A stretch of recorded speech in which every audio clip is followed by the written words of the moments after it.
સ્થાનિક સ્વરાજની ચૂંટણીને લઈ પ્રચારના ધમધમાટ વચ્ચે ખેડા ભાજપના નિવેદને રાજકીય ભૂકંપ લાવી દીધો છે। અમૂલના પૂર્વ ચેરમેન વિપુલ પટેલે નડિયાદમાં એક જાહેર કાર્યક્રમમાં નિવેદન આપ્યું કે તેમણે રાજકારણમાં રૂપિયા બનાવ્યા છે। સરા જાહેર નિવેદનમાં તેઓએ કરેલા સ્વીકારથી નૈતિક મૂલ્ય અને પારદર્શક વહીવટ સામે ગંભીર સવાલ ઉઠ્યા છે। આ નિવેદન વાયરલ થતા જ ખેડા જિલ્લા સહિત સમગ્ર રાજ્યના રાજકારણમાં ગરમાવો જોવા મળી રહ્યો છે।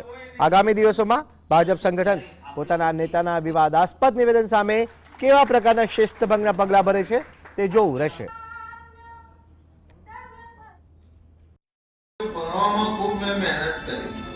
સારામાં સારો ધંધો કર્યો, સારો મોભોદાર હોદ્દો મળ્યો, ઘણા રૂપિયા બનાયા। કોઈ નેતા નહીં કે મેં રૂપિયા બનાવ્યા, છાતી ઠોકીને કહું છું મેં રૂપિયા બનાવ્યા, રાજકારણમાં જ રૂપિયા બનાવ્યા।